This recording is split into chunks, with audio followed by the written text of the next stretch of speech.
satu tempat pelatihan, satu pesawat. Sama-sama naik pesawat ke Kairo.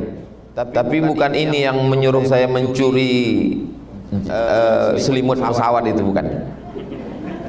Ini orangnya baik, insya Allah. Mudah-mudahan bersahabat di Mesir, berteman di Makkah, bertetangga di surga, insya Allah. Sampai kami 5 September 1998 di Kairo, kakak-kakak kelas kami inilah yang mengawal kami di sebelah kanan dan kiri. Sebelah kiri Ustaz Rusdi, Ustaz Hamdani. Jadi setiap melaksanakan umroh itu sebenarnya ada reuni alumni Al-Azhar. Jadi ketika dulu kami belajar dan pada musim haji kami datang kemari. Tapi tentu suasananya tidak seperti sekarang. Naik kapal laut 2 hari 2 malam dipukul ombak, dihempas gelombang, melewati Laut Merah sampai di Jeddah, dari Jeddah sampai di Makkah tidak ada hotel, tidak ada tempat makan. Namanya ditulis dalam buku yang bagus oleh alumni Mesir, namanya Ustadz Dr. Agung Irawan. Bukunya dikasih judul Haji Backpacker. Keren ya. Kalau dulu Haji Gelandangan. Saya yakin dan percaya bahwa saat dulu melaksanakan umroh dari Mesir itu, mungkin Ustadz Bunyamin terpikir bahwa ke depan beliau mengurus jamaah, mengurus tamu-tamu Allah. Bapak Ibu semua ini adalah tamu-tamu Allah, dan kami ini adalah pelayan tamu Allah. Mudah-mudahan mendapatkan kemuliaan di dunia dan di akhirat, insyaallah. Umroh secara bahasa artinya ziarah. Jadi berziarah, berkunjung. Kunjung mengunjungi itu bahasa Arabnya umroh. Jadi nanti kalau Bapak Ibu datang ke Riau mengunjungi saya, pulang ke Makassar ditanya orang, dari mana? Dari umroh. Kok nggak ada buah korma sama anak ontanya? Umrohnya ke Pekanbaru. Umroh itu kan ke Mekah. Itu umroh secara syariat ke Makkah, mengunjungi kota Makkah, melakukan perbuatan yang khusus dengan niat karena Allah Subhanahu wa taala. Itulah umroh.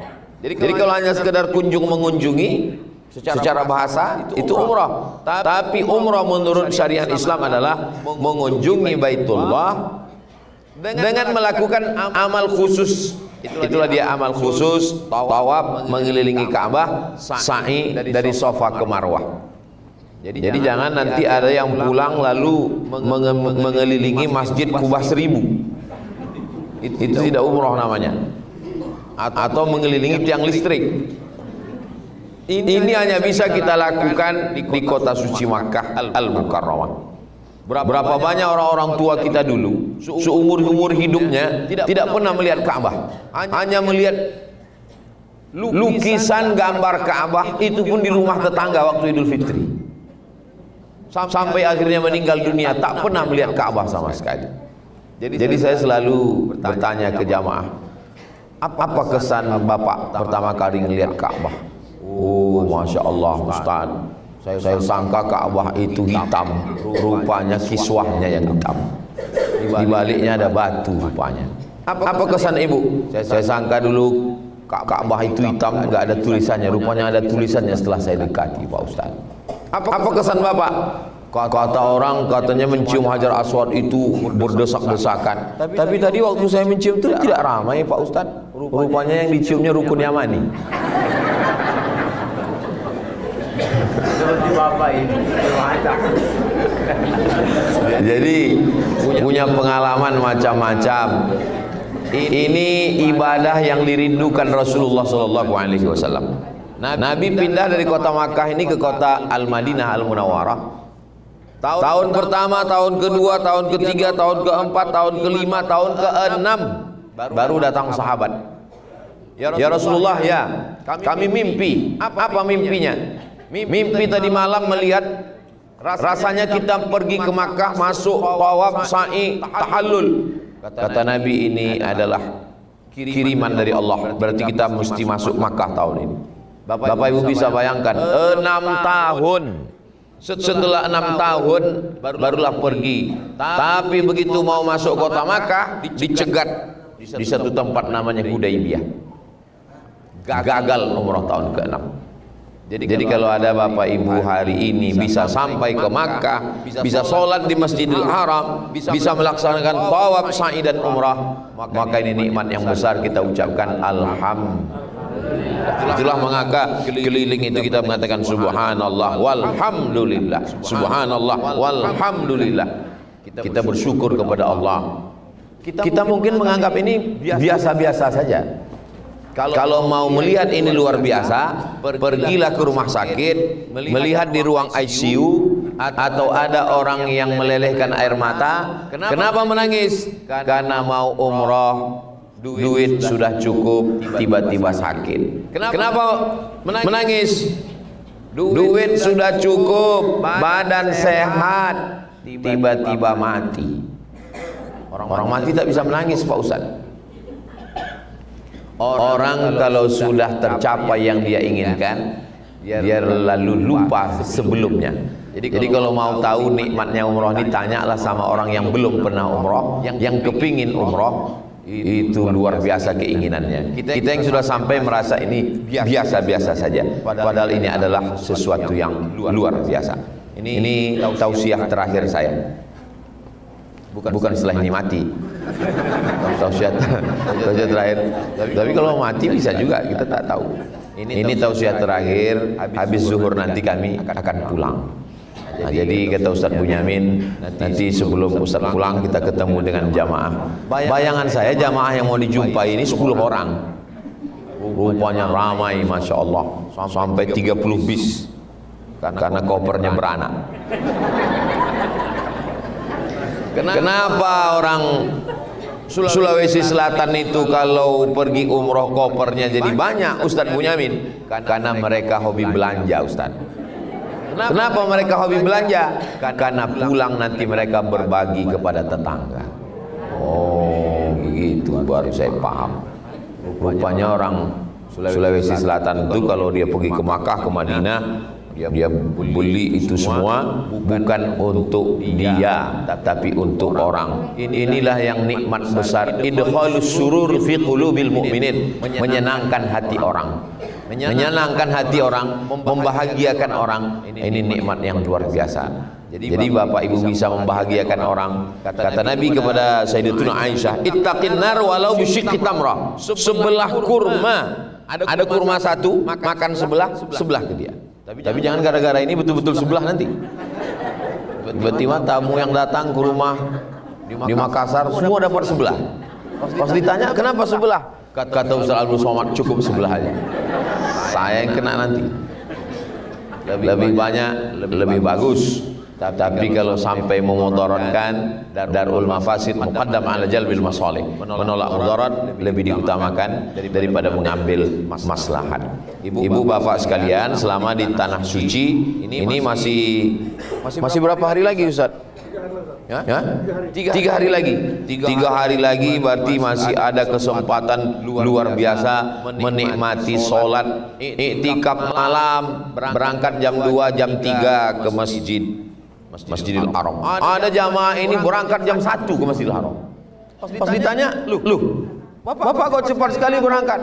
Rupanya jam belum dirubah. Kita tahu di sini subuhnya jam 5 lewat, hampir jam 6. Jadi kalau berangkat jam 4 itu berarti punya kesempatan jam 3 itu punya kesempatan panjang untuk masuk Masjidil Haram. Diutamakan sholat, diutamakan tawaf sunat.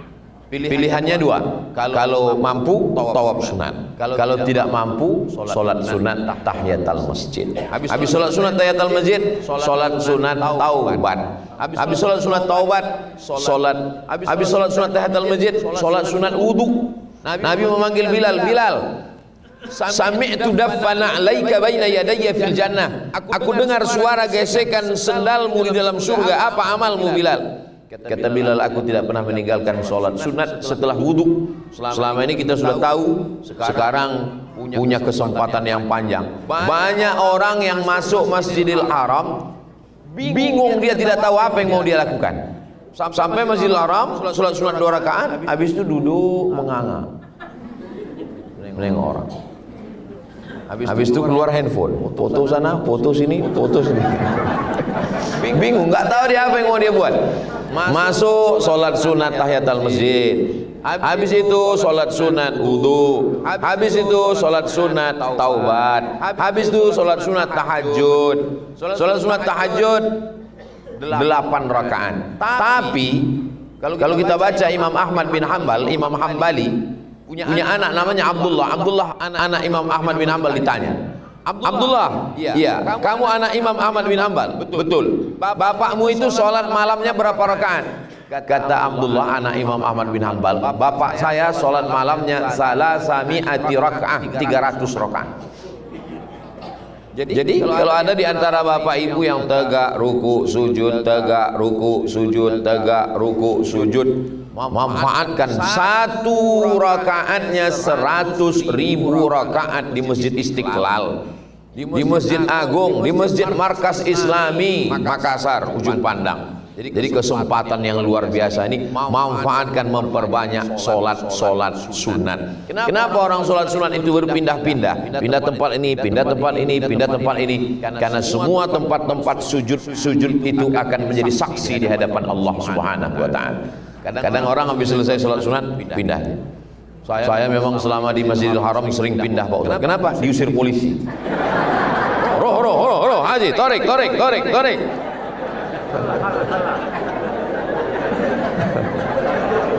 Ustaz ini nyindir ya. Ini ceritanya saya ini. Nah, ini kesempatan. Jangan sampai nanti setelah pulang barulah menyesal, menetes air mata darah. Duit ada, kadang waktu tidak ada. Waktu ada, duit ada, badan tidak sehat. Badan sehat, waktu ada, duit ada, malaikat maut sudah datang. Tapi kesempatan ini mudah-mudahan terulang terus setiap tahun, insyaallah. Amin. Al-umratu ilal umrati, satu umrah ke umrah berikutnya kafaratul lima bainahuma, menghapuskan dosa-dosa. Lalu kemudian sebelum azan masih ada waktu beristighfar. Istaghfiru rabbakum innahu kana ghaffara. Faqultu istaghfiru rabbakum innahu kana ghaffara. 6 keutamaan istighfar. Yang pertama, diampunkan Allah dosa. Yursilis sama alaikum midrara, dikirimkan air hujan lebat. Wa yumdidukum bi amwalin, diberikan anak. Wa banin, amwalin harta, wa banin anak. Wa yaj'al lakum jannatin, diberikan kebun-kebun yang subur. Wa anhara, diberikan air-air sungai mengalir. Ini air sungai mengalir, ada yang mengatakan surga nanti di akhirat, ada yang mengatakan nikmat di dunia yang tidak putus. Ini dalam Quran ada 6 keutamaan istighfar. Adapun dalam hadis Nabi, man lazimal istighfar, siapa yang memperbanyak istighfar, ja'alallahu lahu min kulli dhiqin makhraja, segala kesempitan hidupnya dilapangkan Allah. Wa min kulli hammin faraja, segala kesusahannya dimudahkan Allah. Wa razaqahu min haitsu la yahtasib, dikasih rezeki dari jalan yang tak disangka-sangka. Sesingkat-singkatnya astaghfirullah. Jadi kalau ibu lihat nanti ada orang beristighfar cepat sekali, itu berarti dia pakai yang singkat, astagfirullah, astagfirullah, astagfirullah, astagfirullah, astagfirullah. Tapi ada yang pelan, astaghfirullahalazim alladzi la ilaha illa huwal hayyul qayyum wa atubu ilaih. Tapi ada saya lihat Pak Ustaz pelan sekali sampai enggak bergerak. Itu bukan istighfar, tertidur. Allahumma anta rabbi la ilaha illa anta khalaqtani wa ana 'abduka wa ana 'ala 'ahdika wa wa'dika ma stata'tu a'udzubika min syarri ma sana'tu abu laka bi ni'matika 'alayya wa abu bi dhanbi faghfirli fa innahu la yaghfiru dzunuba illa anta. Ini baik sekali. Tapi saya enggak hafal Pak Ustaz. Buka www.google.com. Tulis di situ Sayyidul Istighfar. Enter, pilih image, lihat gambar. Apa ini kamu jauh-jauh dari Sulawesi Selatan, dari Makassar, sudah sampai ke Tanah Suci, kenapa main handphone? Aduh, mohon maaf, saya suuzon. Saya sangka kamu main handphone, rupanya sedang baca Sayyidul Istighfar. Dia pun buka itu ketika dia tengok kawannya udah mau dekat. Sebelum itu dia main handphone juga. memperbanyak solawat kepada Nabi Sallallahu Alaihi Wasallam. Man shalla alayya salatan, siapa yang berselawat kepadaku satu kali, sallallahu alaihi biha asyra, dibalas 10 kebaikan. Wa huttan anhu asyara sayyiat, dihapuskan 10 dosa kesalahan. Wa rufi'an lahu asyara darajat, dinaikkan 10 derajat tingkatan kemuliaan. Allahumma shalli ala sayyidina Muhammad wa ala ali sayyidina Muhammad. Saya termasuk yang masih menghitung. Ada ustaz kalau zikir enggak